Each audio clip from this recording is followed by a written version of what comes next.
out and touch faith.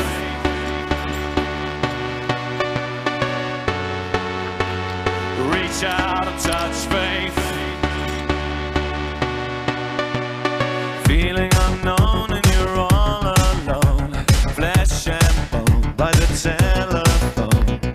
Lift up the receiver, I'll make you a believer. Believer, believer. Take second best, put me to the... Olá vocês, sejam muito bem-vindos a mais um programa Soluções Urgentes. Esse programa que nós temos nosso encontro, todas as sextas-feiras aqui no canal 27.1, na Sky Local também 327, nas plataformas do YouTube e Facebook também. Então, começou agora o programa, você tem algum amigo seu, parente, esteja até do outro lado do mundo, é só aqui, pegar esse endereço nosso aqui do YouTube aqui em cima e mandar para eles que eles vão assistir também o programa Soluções Urgentes agora, igual você está assistindo aqui. E hoje, gente, nós estamos trazendo aqui a título de informativo para vocês, que é muito interessante esse assunto. E o que nós estamos trazendo aqui hoje é o Cartório Terceiro Ofício de Cuiabá, representado aqui pelo tabelião Daniel Benedito da Silva. Ele vai tirar muitas dúvidas, gente, sobre o cartório, que a gente fica... Para tudo que nós vamos fazer hoje, precisa do cartório, Então, Daniel, seja muito bem-vindo ao nosso programa. Obrigado, Lindomar Dorideu. Para mim é uma grande honra estar aqui nesse momento, representando o cartório, e fico muito feliz com a oportunidade de poder explicar para a população esse serviço que é tão importante e que está na vida das pessoas. As pessoas nascem, as pessoas casam, realizam seus sonhos e também ocorre o evento morte e todos eles passam pelo cartório. Vejam a importância do cartório nas nossas vidas. É literalmente na alegria e na tristeza, Na alegria e na tristeza. A gente precisa do cartório, Daniel? Precisa. Mas, Daniel, como assim, cartório? A gente fica, como que é para adquirir um cartório, Como que foi para você adquirir esse cartório terceiro ofício? Conta um pouquinho da sua história para nós. Isso é uma pergunta muito importante, Lindomar.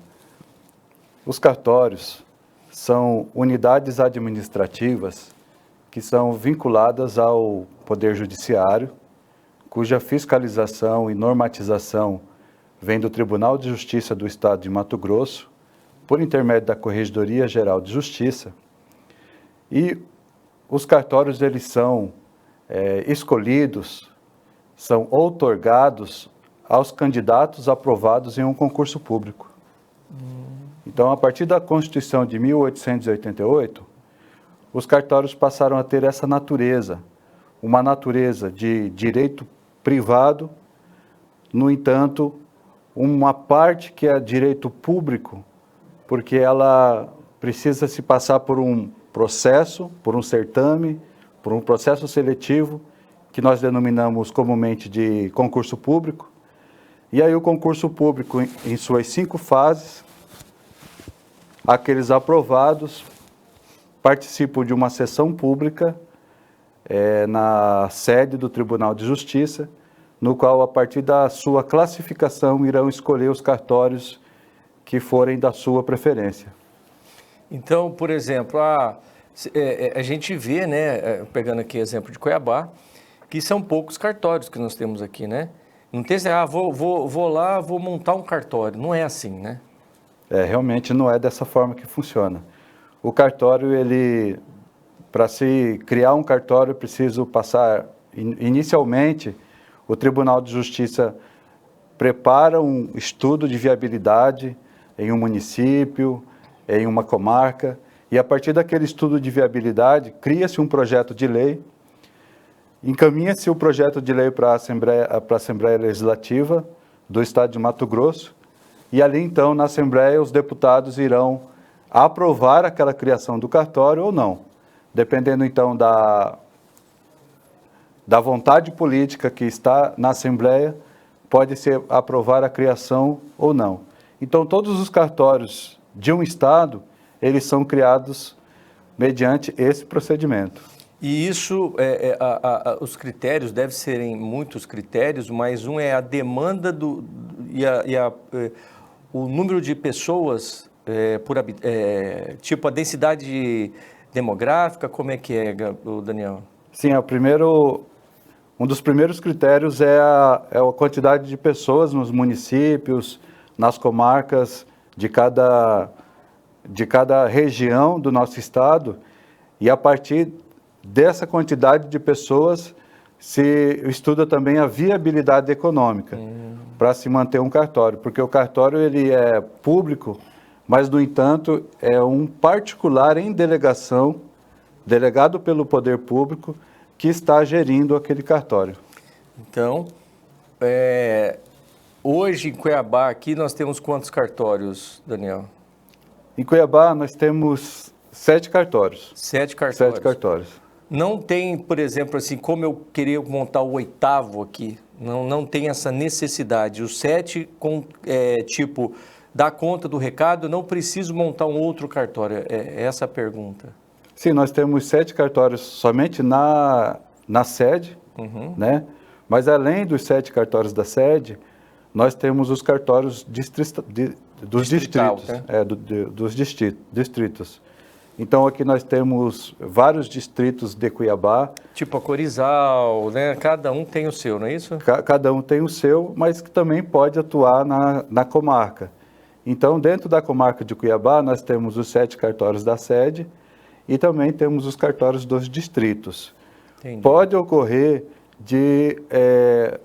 o Tribunal de Justiça, por mediante um estudo de viabilidade, entender que deve se criar mais um. Ah, entendi. Pode acontecer, mas até então esse estudo não foi apresentado, não há necessidade atualmente, porque os cartórios já estão bem distribuídos em nossa capital, já fazem um serviço de excelência e a população é bem surtida de cartórios também nos distritos. Já atende a demanda, né? Já Daniel? atende a demanda. Certo, Daniel. E eu gostaria também, Daniel, de saber agora, então, para que a pessoa possa hoje administrar, porque a palavra é essa, é administrar um cartório, não é isso? Não é ser dono de um cartório, não é isso? Sim, a palavra é exatamente isso. O tabelião, ele é um gestor. Um gestor, ele fazer a administração Ele faz a gestão daquela unidade administrativa que está vinculada ao Tribunal de Justiça.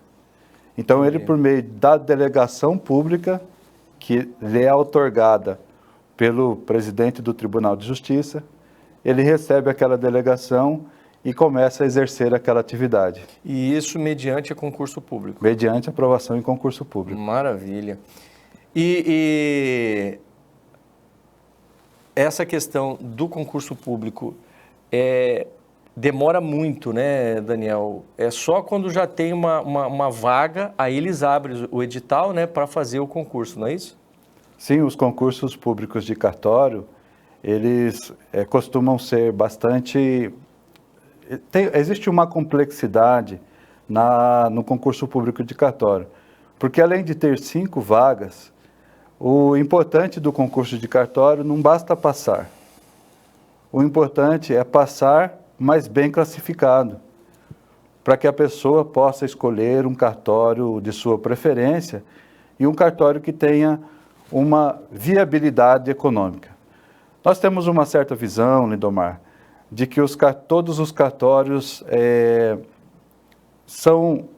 têm uma sustentabilidade econômica, né? Geram dinheiro, geram lucros. E a bem da verdade não é bem assim. Quer dizer, isso é uma visão distorcida do negócio. Isso é uma visão bastante distorcida, porque os cartórios eles estão distribuídos em nosso estado e existem cartórios em praticamente todos os municípios e todos os distritos do estado. Muitas vezes não existe um fórum, muitas vezes o distrito não tem uma delegacia, não tem um posto de saúde, mas lá tem um cartório. E aquele cartório não tem viabilidade econômica como a gente pensa que tem. Porque a quantidade de serviço de procura é pouca, mas precisa ter um cartório naquele lugar para atender a população daquela região, porque muitas vezes aquele cartório é o único órgão que representa o Estado ali naquela região. E tem disso, né, Daniel? Tem bastante disso no nosso estado de Mato Grosso. O nosso estado é um estado continental, é um estado imenso, e os cartórios estão presentes aí em cada distrito de nossa região. Isso que é o mais bonito, porque os cartórios eles estão prestando um serviço de excelência em todos os lugares que eles estão. Que legal, Daniel. E Daniel, e qual a importância dos cartórios na prestação de serviço público no Brasil? Na garantia da segurança jurídica e na demanda documental na vida civil e das relações patrimoniais das pessoas? Sim, Domar, os cartórios, eles são muito importantes na vida civil e nas relações patrimoniais das pessoas. Por quê? Porque o cartório é aquela entidade, é aquela unidade que irá dar segurança jurídica a todos os atos que ele realiza. Todos os atos que o cidadão, que o usuário do serviço público realiza em um cartório, ele está imbuído da sua segurança jurídica. Então, quando eu faço um reconhecimento de firma, quando eu faço uma escritura, uma procuração em um cartório, pode saber que aquele documento tem as garantias de segurança jurídica. O que isso quer dizer? Isso quer dizer que aquele documento é válido, em todo o órgão que ele chegar, ele tem validade, ele tem autenticidade porque ele representa a verdade da vontade que foi expressa naquele documento, e ele tem efetividade, porque ele vai gerar efeito onde ele for.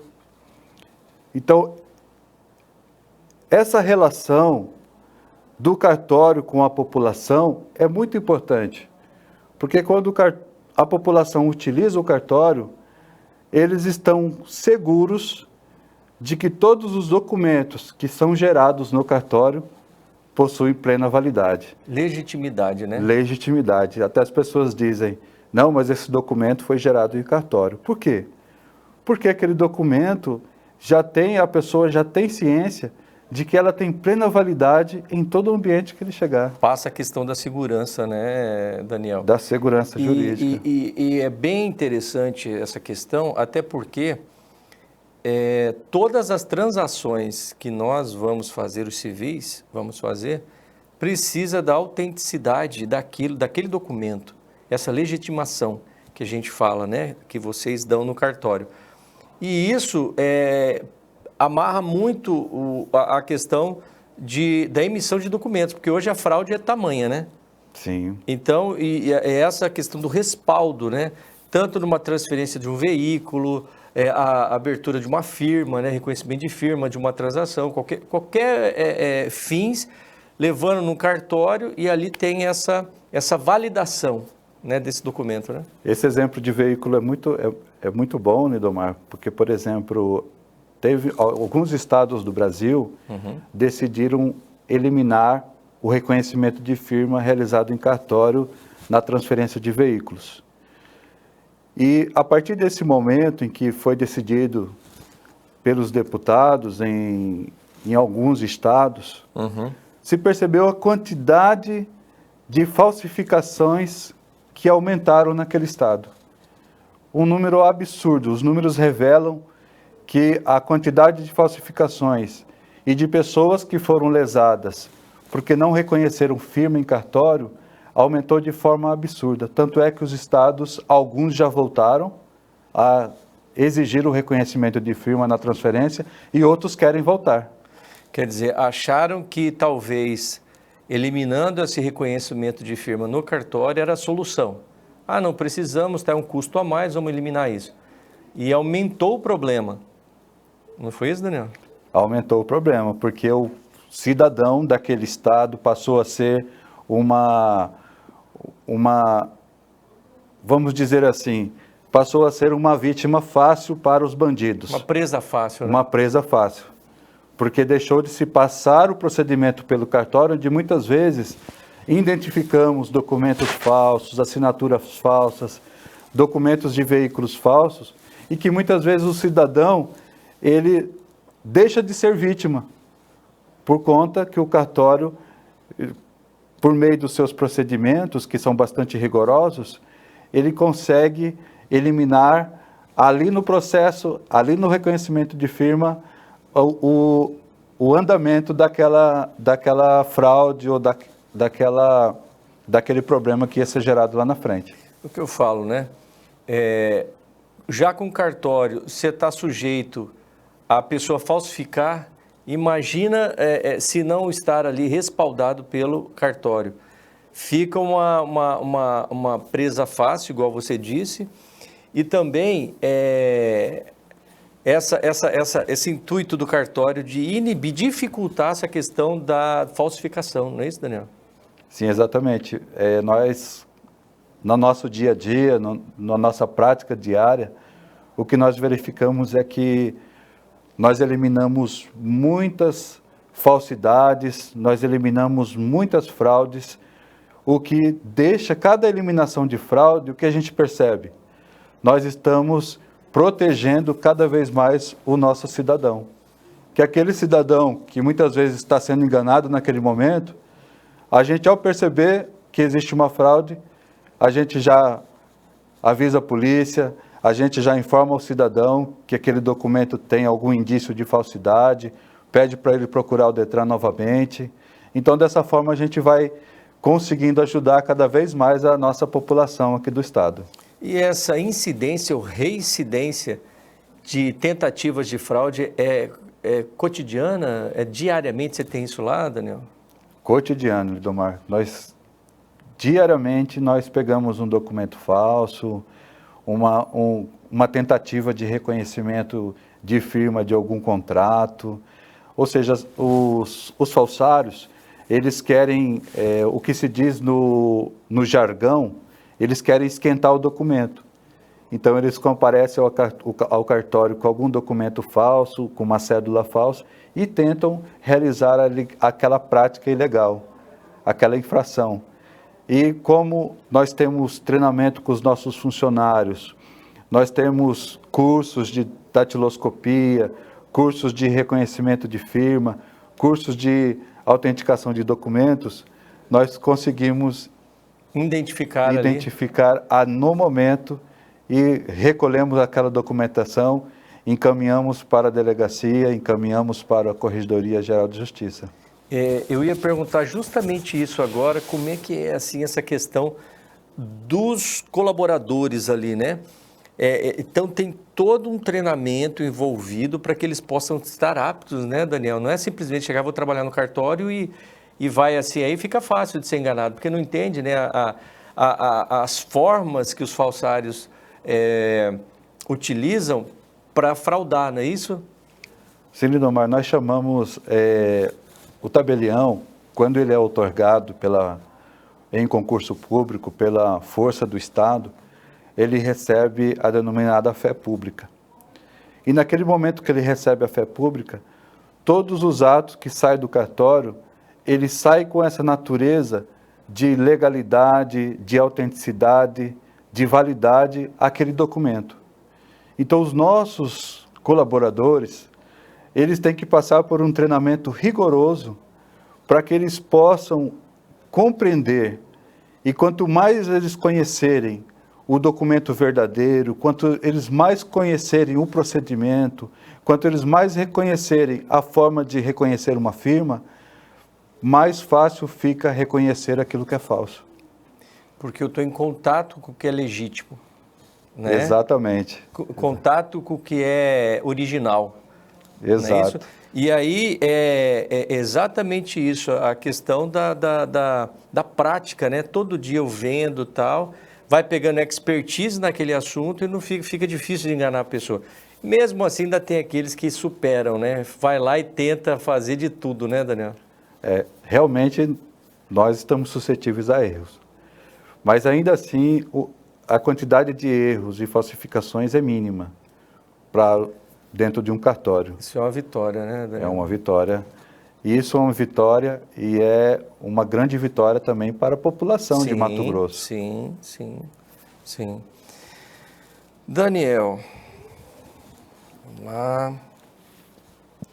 os cartórios existem somente no Brasil, por que eles são tão importantes para a sociedade brasileira? Você já começou a falar a importância para resguardar a população, né? E essa questão é só no Brasil e quais são ainda os benefícios ainda que a sociedade tem devido ao cartório, né? Essa pergunta é muito boa, porque algumas pessoas, por desconhecer da disciplina do direito notarial e registral, elas pensam que os cartórios existem apenas no Brasil, como uma herança do direito português, da colonização portuguesa. E, na verdade, não é bem assim. Se a pessoa der um Google rápido e digitar a quantidade de cartórios que existem no mundo, nós vamos ver que os cartórios existem em 91 países do mundo.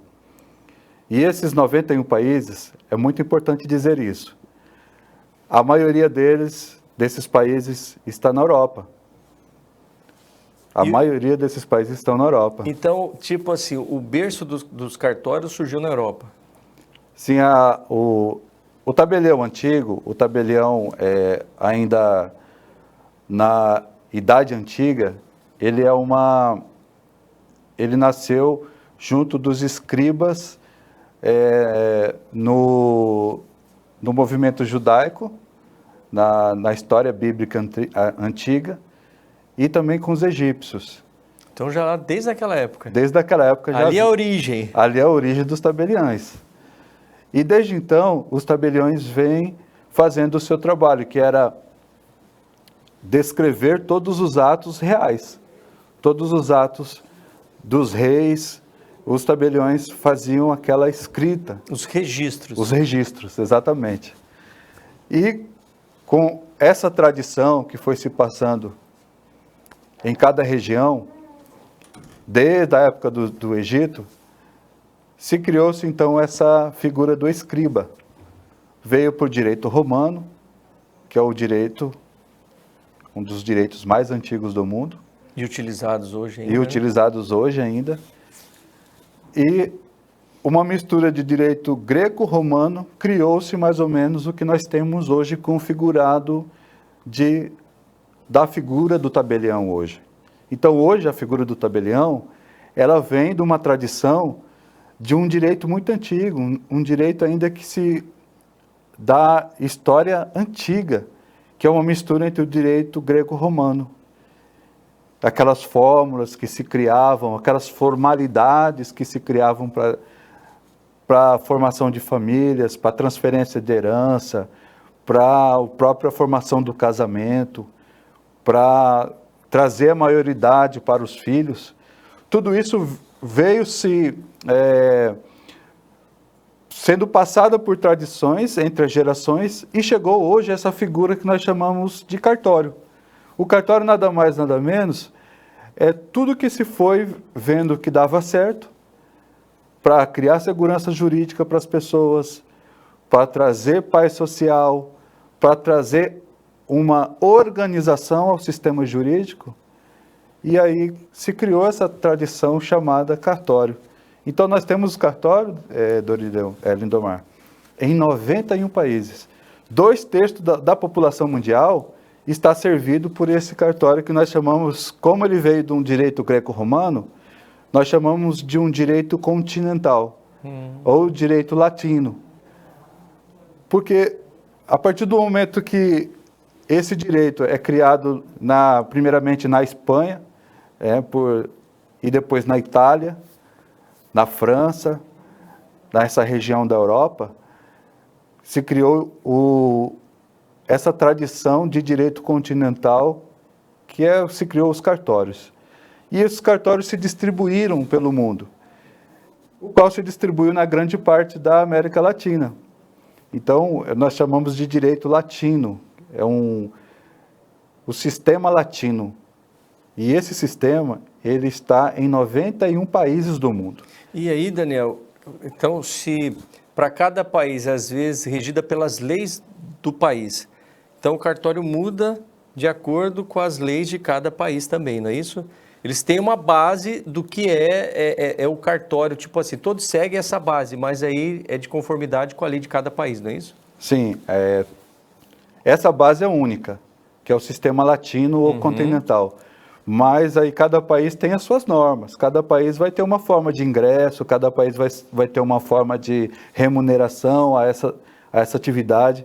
Mas o que é mais importante, Lindomar, é que todos os países do sistema latino, todos funcionam dessa forma.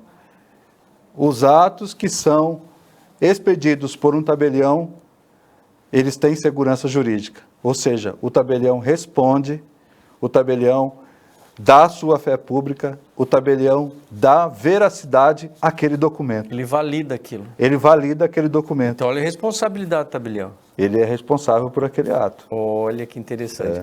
E nisso também, a gente podemos chamar essas casas de registros, né? Sim. Daniel, até lá, a gente pegando na antiguidade, a questão até do censo, né? De contagem.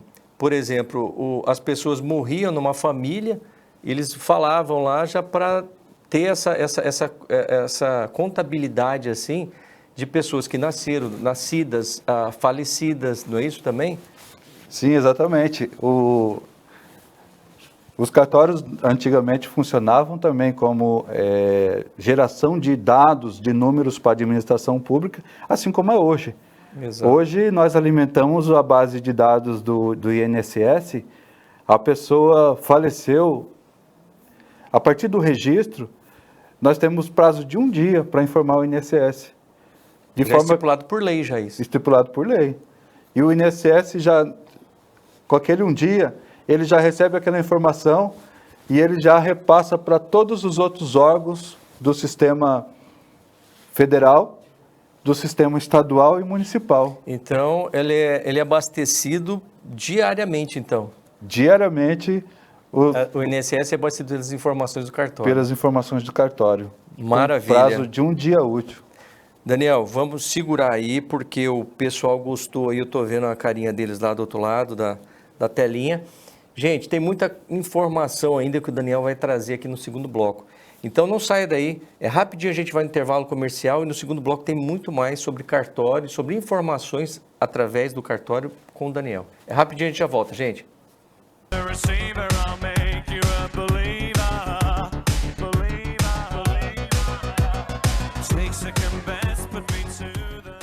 Você precisa renovar os seus óculos, não é mesmo? Caso das lentes, seu óculos pronto em até 1 hora a partir de R$ 270. Nós parcelamos para você em até 3 vezes sem juros. Corre para cá!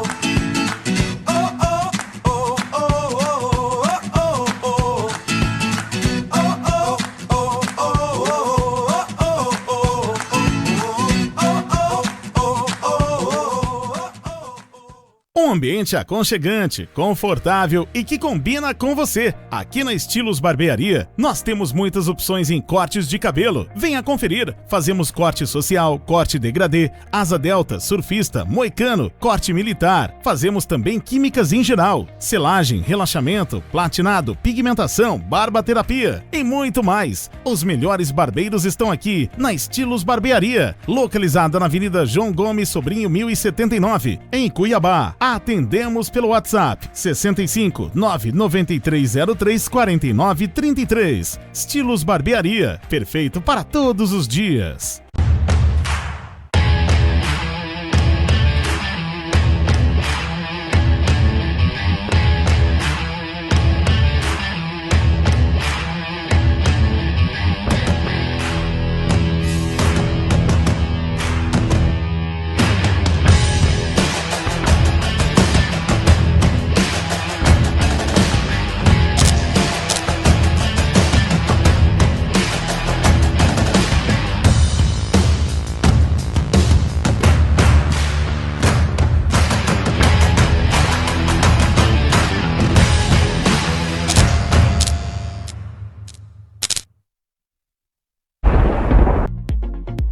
Nós estamos aqui na Cuiabá Mangueiras, onde você encontra variedade de mangueiras para chácaras, sítios e também condomínios de jardinagem. É isso aí, amigos e clientes. Temos variedades para sua indústria, o teu comércio, a tua oficina. Trabalhamos com vários modelos em mangueiras para radiadores, flexíveis, aramados, metálicos. Os telefones para contato é o 3365-1331, 3365-2451 e o zap é 99965-6209.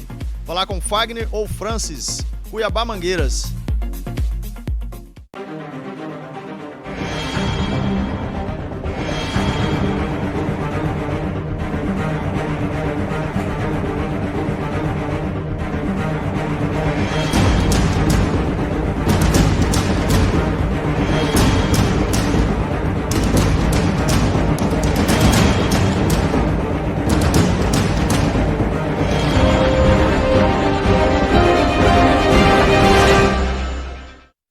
The receiver, I'll make you a believer.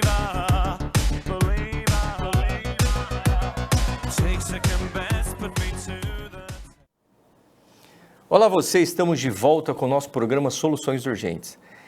Aí, antes de a gente voltar, né, gente, vamos lá começar com isso aqui assim, ó. Você que perdeu o primeiro bloco aí, poxa, mas eu gostaria de ter visto mais informações aí sobre a questão do cartório, como é, como é que não é. Nós temos aqui, vocês estão vendo aqui, ó, um QR Code aqui, no canto da tela aqui, é só você apontar a câmera do seu celular aí, que você, um clique, você vai também para o nosso endereço aqui em cima também, no YouTube, onde todos os programas que já foram ao ar estão lá disponíveis para vocês verem e reverem quantas vezes vocês quiserem. Então, um canal apenas de arquivos dos nossos programas que já foram ao ar aqui na TV. Então, gente, lá vai ter o primeiro bloco aqui dessa entrevista, que foi fantástica aqui no primeiro bloco com o Daniel. Então, você perdeu, não tem problema, vai lá que você vai rever também todos, não só do Daniel, como os outros programas que já foram ao ar também. Recadinhos dados. Então, gente, a empresa hoje que nós trazemos, na verdade não é nem empresa, né? Nós estamos trazendo aqui o cartório terceiro ofício aqui de Cuiabá. A gente fez o convite aqui para o tabelião, né? O Daniel Benedito da Silva, e ele aceitou a proposta nossa de vir aqui esclarecer muitas dúvidas sobre cartório. E aí, Daniel, nós já discutimos várias questões aqui, né? Que se as pessoas quiserem saber, vai lá no YouTube, vai ver o primeiro bloco, não vou ficar fazendo um overview aqui, ou review para vocês não, tá? Vai lá que vocês vão ver tudinho. Brincadeiras à parte, gente, vamos lá para o terceiro, para o segundo bloco. E o Daniel, como funcionam os repasses legais aos órgãos públicos e os custos de funcionamento em um cartório? Quanto representam esses custos? Porque é aquilo que você falou, a ideia é que todos os cartórios é uma mina de dinheiro, né? E você já começou lá no primeiro bloco falando que não é bem assim. Não é isso, Daniel?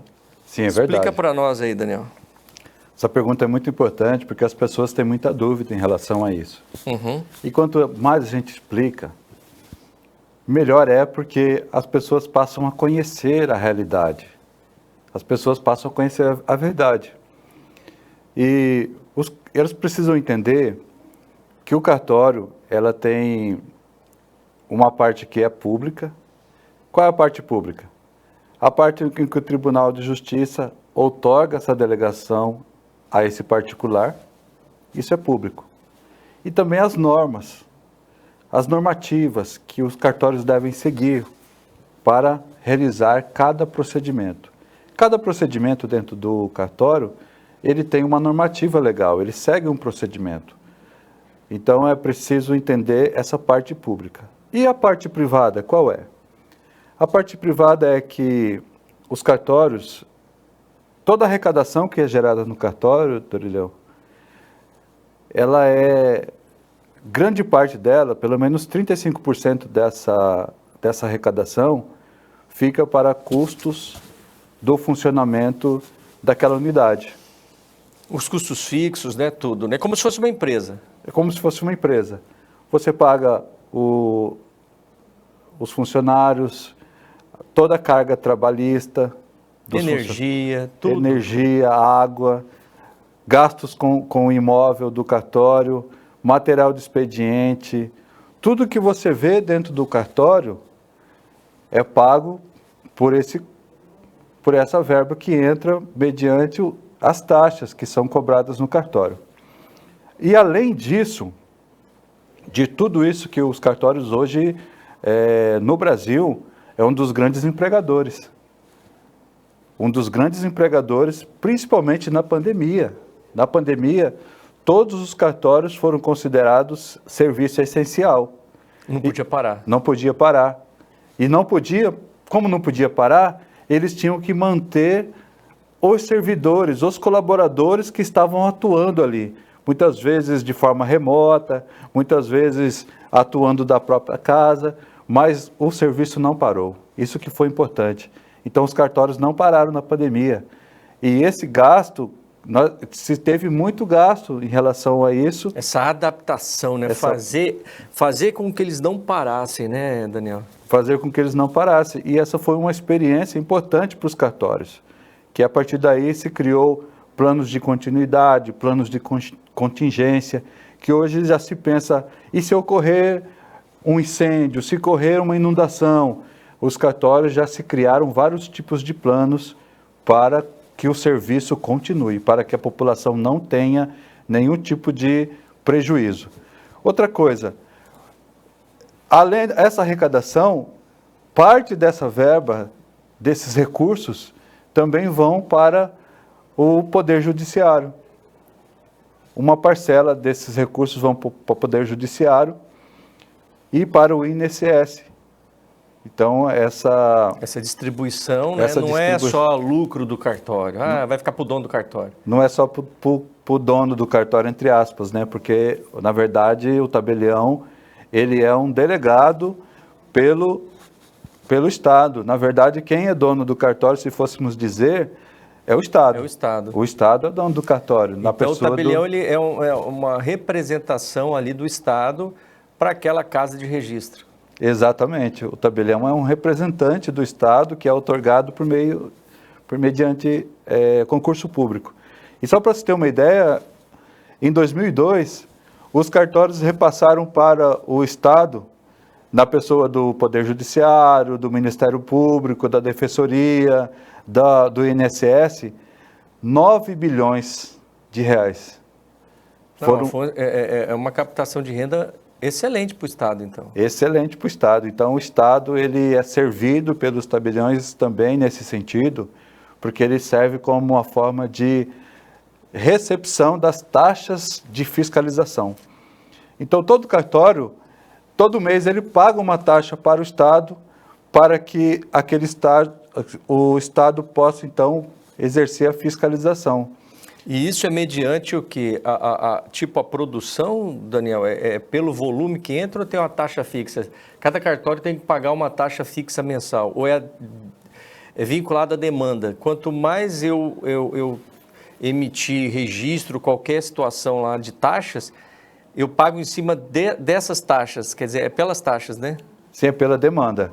Pela demanda. Cada ato que se realiza, gera-se um selo, e aquele selo fica vinculado no livro diário da serventia, do cartório, e ali, então, no final do mês, gera-se um relatório contábil, o qual vai gerar-se a taxa que é devida ao Estado, a taxa que é devida à Receita Federal, a taxa que é devida à Prefeitura. Então, se divide essa parcela da Receita para esses órgãos que são do poder público. Então, desde municipal, estadual e federal? Desde municipal, estadual e federal. Legal. Daniel, e como os cartórios contribuem para a desjudicialização no Brasil? Sim, é verdade. Em 2007, existiu um grande movimento para a desburocratização. Veja bem,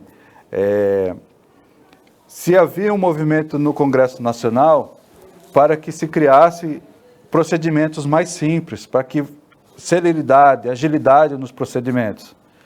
Então se pensou em um movimento de desjudicialização, de tirar parcela da competência do Poder Judiciário, não que o Poder Judiciário deixou de exercê-las, eles podem também exercê-las, mas também passar um pouco dessa parcela para os cartórios e deixar no Poder Judiciário as coisas mais complexas, as coisas que são mais difíceis de solução. Então, por exemplo, veio para os cartórios divórcio, separação, inventário e partilha, veio para os cartórios...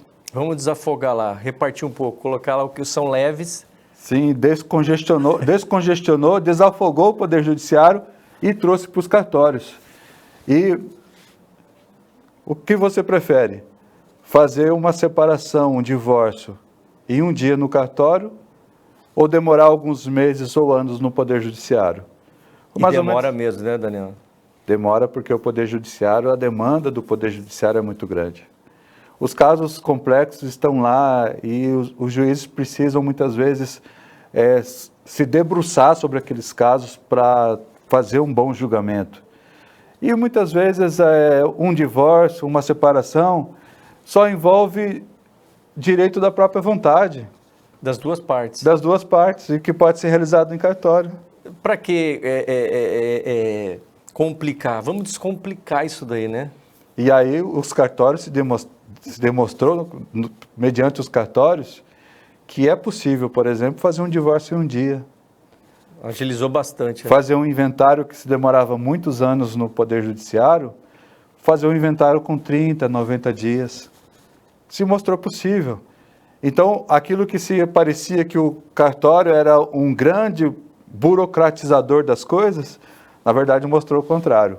Os cartórios realizam esses atos com muito mais celeridade e com muito mais agilidade e muito mais segurança, porque as pessoas recebem ali o bem, recebem ali a sua partilha, recebem ali o seu nome de solteiro novamente, em questão de dias. Ali já resolve tudo. Ali já resolve, as pessoas não precisam esperar mais o fator tempo, que o fator tempo também é um fator de prejuízo para as pessoas. Sim, sim. Que bacana, Daniel. E tem outras situações além do divórcio que veio também para o cartório para ajudar a desafogar lá? Sim, atualmente alteração de nome veio para o cartório de forma recente. As pessoas podem alterar o seu nome. Isso é muito importante para a divulgação aqui no seu programa, que é um programa de bastante audiência. Qualquer pessoa que muitas vezes se sente incomodado com o seu nome, não se identifica com aquela identidade no meio social, muitas vezes é chamada por outro nome, mas quase ninguém conhece a pessoa por aquele nome. Você sabia que você pode trocar o seu nome no cartório? Qualquer pessoa, Daniel? Qualquer pessoa. E tem, assim, acima de 18 anos, maior de idade, né? Acima de 18 anos, pode comparecer no cartório, sem a presença de advogado, apenas preenche um requerimento e apresenta algumas certidões, e ali a pessoa, questão de 5 a 10 dias, já sai com uma certidão de nascimento, com aquele nome que ela se identifica, o qual ela é reconhecido, o qual identifica a sua personalidade. Então, a alteração de nome é uma coisa muito importante de ser E isso divulgada. é novo, né, Gabriel? Daniel, tem quantos anos isso aí, Daniel? Isso foi a aprovação agora, junho de 2022, que foi aprovado. Olha só, é recente. Recente. Então, a pessoa chegou lá, pegou uma certidão de nascimento nova, com o nome que ele deseja, mas e o nome de origem? Pode mudar o sobrenome? Como que tem algumas regras para isso? Como é que é, Daniel? Na verdade, a alteração é apenas do prenome. Não do sobrenome. Não do sobrenome. Entendi. Sim. Só do nome, sobrenome não. O sobrenome não. Entendi. Aí a pessoa, através dessa certidão, ele pode fazer todas as documentações dele, CNH, título, tudo a partir daí. Tudo a partir daí. E fica satisfeito com o que ele se representa no mundo através pelo nome. Tem acontecido muito, e é muito emocionante você ver a alegria e a felicidade das pessoas, porque elas não conseguem se identificar com aquele nome que foi dado a eles, e por vários motivos que não se vem ao caso dizer, muitas vezes eles preferem alterar o seu nome. E quando eles veem aquilo na certidão de nascimento, é um momento de muita emoção e alegria, porque ele passa a ser identificado. Ele se reconhece com aquele nome Ele que ele se escolheu. reconhece com aquele nome que ele E aí escolheu. vem a autoestima, vem uma série de fatores emocionais que contribuem para que a pessoa evolua, né? Evolução, exatamente. Essa é a palavra. E tem hoje lá no seu cartório, tem acontecido com frequência essa troca de nome, Daniel? Como é que é? Muito, muito. Inclusive, um dos nossos colaboradores, que era colaborador nosso, mas ele teve uma oportunidade, estava fazendo marketing e foi para a área de marketing, numa agência de marketing. Uhum. Muito legal, eu fiquei muito feliz com esse crescimento, com essa evolução dele. Ele trocou o nome dele. Ele via que o nome que foi dado a ele não o identificava. No meio social ele era conhecido por outro nome, na faculdade ele era conhecido por outro nome. E foi muito emocionante quando a gente fez a troca de nome dele, o qual ele passou a ser reconhecido pelo nome o qual ele tinha... Desejava. Isso é muito importante, hein, Daniel? Sim, é muito E importante. deixa eu te falar, tem ser maior de idade e limite de idade. Por exemplo, tem uma pessoa que chega lá, 60, 70, 80 anos, quer trocar de nome. Como é que faz? Também troca. Também troca. Não existe limite de idades. O único limite é que a troca em cartório é somente uma vez. Então tem que ser muito bem pensado. Ah, tem esse detalhe, é só uma vez. Só uma vez. Ah, não gostei desse nome, vamos mudar de novo. Esqueceu, já fica com ele pro resto da vida. Só no Poder Judiciário daí. Aí vai... Aí vai para o Poder Judiciário. E aí tem o fator tempo, que vai demorar muito. Demora, tem também utilizar-se de um serviço jurídico, de um especialista na área do direito, para fazer esse pedido ao juiz. E aí... Por isso a cautela, quer trocar de nome, não está satisfeito com o seu nome, está tudo certo. Mas, o que acontece? Quero trocar de nome. Pensa muito bem antes de ir lá. Eu estou vendo muitos sorrisos lá agora. Não, eu não quero mais chamar fulana de tal, agora eu quero chamar fulana de tal. E o outro lá, não, eu não gosto de chamar desse nome, vou lá. Então pensa, porque às vezes na empolgação vai lá e troca. Depois, não era nada disso que eu queria. Já foi. Aí só outra opção que demorado demais. Daniel, e com a digitalização dos serviços cartorários, tem facilitado o acesso e agilizado os procedimentos? Sim, Lindomar, os cartórios também entraram nesse grande movimento que existe hoje no mundo, que é a digitalização dos serviços. Hoje, praticamente, qualquer empresa que você conheça, ou que você é cliente, que você é fornecedor, está vivenciando isso na prática. E os cartórios também estão participando desse grande movimento, que é a digitalização dos serviços. Então, a grande maioria dos nossos serviços hoje, além de ter o serviço analógico, aquele serviço que é realizado no balcão, vamos dizer assim. O presencial. Na mesa, o presencial, né? Isso que a gente não... Isso foi importante porque se viu que isso não vai deixar de ter, o presencial sempre vai existir. Sim. Mas junto do presencial, hoje tem o serviço digital. Por exemplo, hoje os cartórios já reconhecem firma de forma digital. Você comparece ao cartório, abre um certificado digital de forma gratuita, faz o download do aplicativo e-notariado, que é o aplicativo da nossa classe, e ali você pode reconhecer firma em qualquer lugar do país que você tiver, você reconhece firma. Você precisa ali na hora, entra no aplicativo, reconhece ali. Reconhece firma e manda para quem você quiser em qualquer lugar do mundo. E é na hora ali, Daniel? Na hora. Que agilidade, então, hein? Na hora. Reconhecimento de escritura pública. Você pode hoje assinar escritura pública onde tiver um sinal de internet. Você pode assinar uma escritura pública, você não precisa ir mais ao cartório. Através da assinatura digital? Através do nosso aplicativo e-notariado. Olha aí que bacana. Então, e essa pergunta agora, Daniel, é muito pertinente. Com a digitalização, mesmo assim, né, de fazer... É levado a público essa questão desse aplicativo ou porque eu mesmo não sabia desse aplicativo? Sim. Olha aí, estou conhecendo agora que você falando. Então, se é levado a público, Legal, então muita gente já sabe, até as que frequentam, né, com mais vezes, né, o cartório, precisam, né? Mas assim, mesmo com essa digitalização, a demanda presencial é muito grande ou deu uma reduzida? Sim, Lindomar, nós temos essa questão também, que nós temos que, essa é muito importante essa pergunta, por quê? Porque ela revela uma faceta interessante da nossa sociedade. Nós temos que, além de digitalizar os serviços, nós temos que cuidar dos nossos vulneráveis digitais. Pessoas de baixa renda, muitas vezes idosos, muitas vezes pessoas que não têm acesso a um computador, à internet. Então, essas pessoas, elas devem ser abarcadas pela prestação do serviço público. E o cartório não pode permitir que essas pessoas fiquem sem realizar... Desamparadas.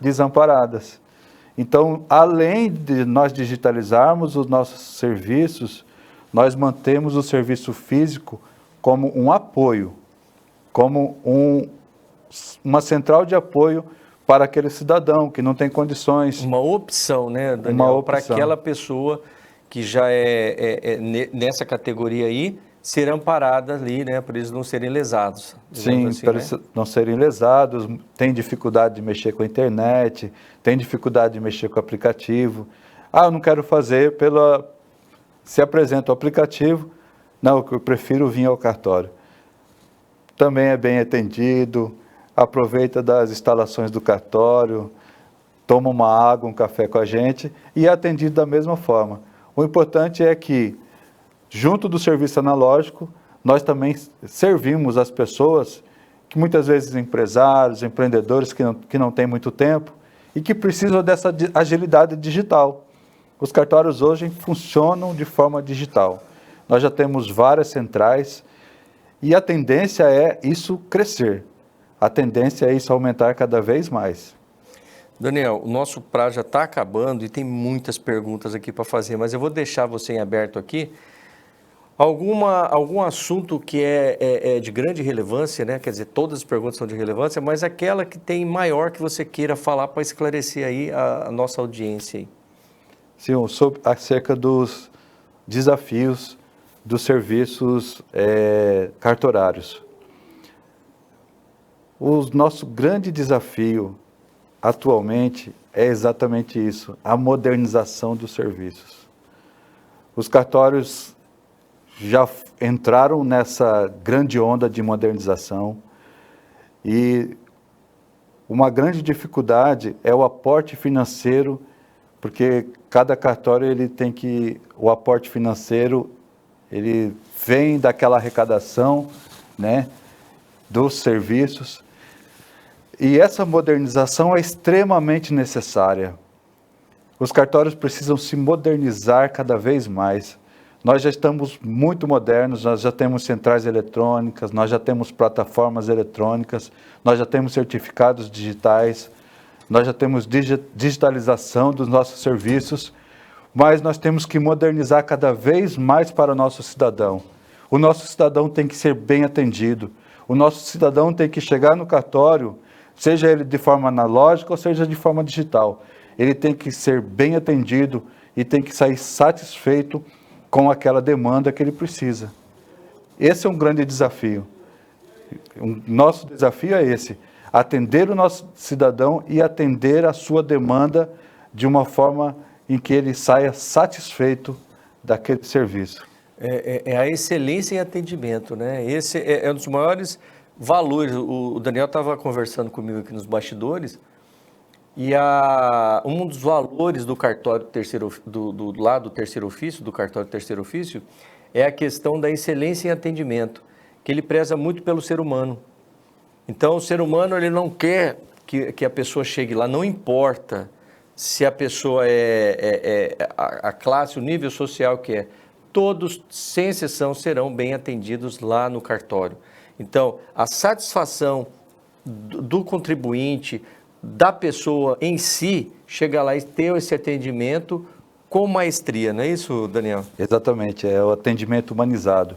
É entender cada um como indivíduo, sujeito, como uma pessoa em si, com uma singularidade. Todos nós somos diferentes um do outro. Somos únicos, né? Somos únicos.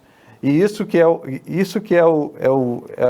que nos diferencia dos outros animais. Exatamente. E quando você atende uma pessoa do jeito dela, da forma que ela é, e ela sai satisfeita, para nós é a nossa alegria. A nossa alegria é essa.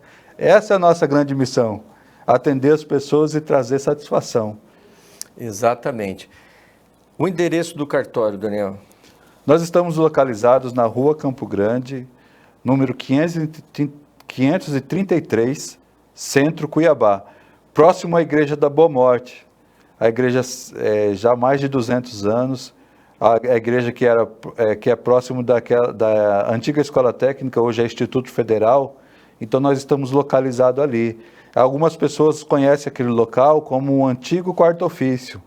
Então, onde era o quarto ofício, hoje funciona o terceiro ofício. E o horário de atendimento é igual dos outros cartórios, né? É igual dos outros cartórios, das 9 às 17. Ali nós estamos atendendo a nossa população. Segunda a sexta. Segunda a sexta. E no sábado a gente realiza só a cerimônia de casamento também. Só os sábados? Então, todos os dias da semana. Todos os dias também. Mas somente ao sábado está aberto só para casamento, é só isso? para casamento, que o nosso casamento não comportou durante a semana. E para divórcio? Só de segunda a sexta? Só de segunda a sexta. Maravilha. Daniel, muito obrigado pela sua participação. Foi de grande valia aqui a gente entender esse universo do cartório. Eu aprendi muito aqui, garanto que eu não sabia de tanta coisa que você explicou aqui para nós. Isso foi muito salutar para nós aqui, para que a gente possa ver o cartório, o tabelião, de uma outra forma. Não com aquela visão equivocada que a gente vê e pensa, nossa, ali tem rios de dinheiro, mas não funciona bem assim. Então, gratidão aí de você ter vindo aqui e colocado para a nossa audiência aí tantas informações aí. Eu que te agradeço, Lindomar, porque isso é um serviço de utilidade pública. Nós entendemos como funciona o direito, entendemos como funciona cada órgão público, cada unidade administrativa que está à disposição do cidadão. Então, muito obrigado, eu te agradeço, gratidão, e obrigado você, ouvinte, por nos ouvir, telespectador, e estamos à disposição. O dia que você quiser comparecer ao cartório, quiser pedir para falar comigo, eu estou à disposição para lhe atender a qualquer momento, qualquer dúvida que seja. Ah, mas eu estou com uma dúvida tão simples que eu não gostaria de falar com o tabelião. Se você quiser falar comigo para qualquer tipo de dúvida, eu estou à sua plena disposição para lhe atender. Aí, gente, você quer casar, separar, você quer registrar imóvel, registrar firma, tudo lá com o Daniel no cartório terceiro ofício. Valeu, Daniel, muito obrigado. Pessoal, o programa Soluções Urgentes vai ficando por aqui. Semana que vem tem mais soluções para você. Fiquem em paz, fiquem com Deus e até o nosso próximo programa. Reach out and touch faith.